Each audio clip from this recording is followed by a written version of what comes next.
अस्सलाम वालेकुम। मेरा नाम डॉक्टर अब्बास है। मैं रहीम मुबारक पॉलीक्लिनिक के बिहाफ पे मालूमाती वीडियोस बनाता हूँ। जो दोस्त हमारे चैनल पे नए आए हैं काइंडली चैनल को सब्सक्राइब जरूर कर दीजिएगा। आज हम डिस्कस करने जा रहे हैं हेयर सूटिज्म के बारे में, यानी चेहरे के ऊपर गैर जरूरी बालों के बारे में। ये सिर्फ चेहरे के ऊपर नहीं होते, ये चेहरे के ऊपर भी होते हैं, चेस्ट के ऊपर भी होते हैं और बैक के ऊपर भी होते हैं। मेल्स में तो ये इतना कोई प्रॉब्लम वाली बात नहीं है, लेकिन फीमेल्स में ये बहुत बड़ी प्रॉब्लम वाली बात है। ये एक्सेसिव हेयर ग्रोथ होती है, जिसमें जो बाल हैं वो एक तो सख्त होते हैं और फिर बिल्कुल ब्लैक कलर के बाल होते हैं, जिससे यानी कि कोई अच्छी लुक नहीं आती फीमेल्स में खास तौर पे ये। और आजकल फीमेल्स को ये प्रॉब्लम ज्यादा फेस करना पड़ रहा है।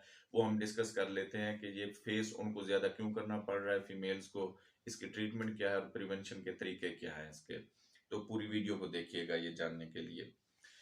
तो हेयर सूटिज्म का मैंने आपको बता दिया कि जी ये क्या है और इसकी जो है ना कहाँ कहाँ पे ये चीजें होती हैं। अब इसकी हम काजेज के बारे में देख लेते हैं। काजेज इसकी दो किस्म की हैं। एक तो फिजियोलॉजिकल है काज। फिजियोलॉजिकल चीज वो होती है जो हमारे जिस्म के साथ रिलेटेड हो, ठीक है, वो फिजियोलॉजिकल काज है। फिजियोलॉजिकल काज में एंड्रोजन हार्मोन्स हैं, ठीक है, एंड्रोजन हार्मोन्स हैं जो कि हमारी जो किडनी होती है उसके ऊपर एड्रीनल ग्लैंड लगा होता है, उससे रिलीज होते हैं।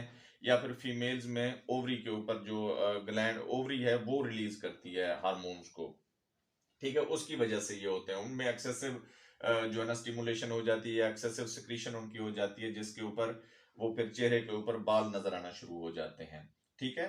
फिजियोलॉजिकल कंडीशन में क्या आ गया, एंड्रोजन हार्मोन्स हैं वो हैं, ठीक है। बाकी आ जाता है फिर जो है ना फिजियोलॉजिकल के अलावा हमारा फूड से रिलेटेड क्या प्रॉब्लम्स हैं हमारी।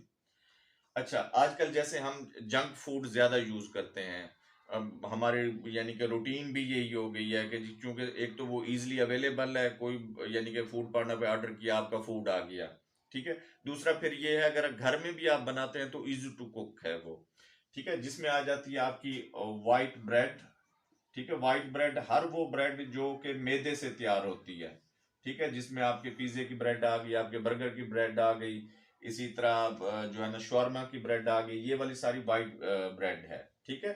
उसके बाद आप यूज करते हैं अगर मीट को, यानी कि बीफ वगैरह अगर ज्यादा यूज करते हैं तो उससे भी आपको ये चीज हो सकती है। मीट अगर यूज करना भी है, लीन मीट करें। लीन मीट में क्या आ जाते हैं, जो है ना हैन आ जाती है, यानी चिकन आ जाता है, फिश आ जाती है। इसको कोशिश करें यूज करें, लेकिन वो भी कम अमाउंट में यूज करें, ठीक है। दूसरा फिर क्या करें, वेजिटेबल्स का इस्तेमाल ज्यादा करें, ठीक है, वेजिटेबल्स का इस्तेमाल ज्यादा करें और पानी का इस्तेमाल ज्यादा करें, ठीक है। ये तो हो गई जो है ना इसकी मेन काज। अब ट्रीटमेंट क्या है, ट्रीटमेंट इसका सिंपल है। जो हमारी बर्थ कंट्रोल पिल्स होती है ना, ओसीपीज हम इनको कहते हैं, ओरल कंट्रासेप्टिव पिल्स।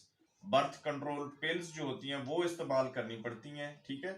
उसके साथ ये चीजें इंप्रूव होना शुरू हो जाती हैं, लेकिन वो इस्तेमाल करने के लिए अपने डॉक्टर के पास जरूर जाएं, वो रिकमेंड करे आपको इसकी डोजेज कितनी लेनी है आपने, ठीक है। बर्थ कंट्रोल प्रोग्राम वाली जो पिल्स होती है ना वो उनको आप यूज कर सकते हैं।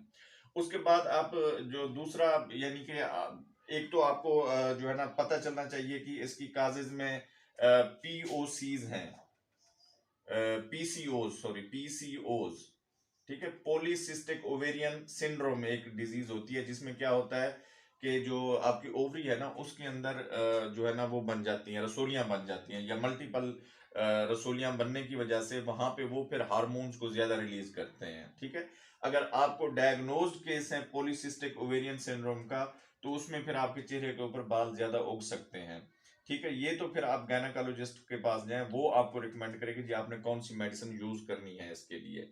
अगर पॉलीसिस्टिक ओवेरियन सिंड्रोम नहीं है, ठीक है, कोई और वजह हो सकती है जो कि आपको पता भी नहीं चल रही कि इसकी क्या वजह है, तो उसमें फिर आप एक तो जैसे मैंने कहा है कि वेजिटेबल्स का यूज करें, पानी का इस्तेमाल ज्यादा करें और इन चीजों से जरा अवॉइड करें। ये जो व्हाइट ब्रेड है, मीट है, लीन जो है ना मीट खाएं, हैन या फिश का। या उसके बाद जो मिंट की टी होती है ना, टी कंटेनिंग मिंट, यानी कि ग्रीन टी जिसके अंदर मिंट फ्लेवर होता है, वो भी आपको जो है ना बहुत ज्यादा हेल्प करता है उसको, खास तौर पे आपकी एक्नी और जो है ना ये हेयर ग्रोथ के लिए, ठीक है।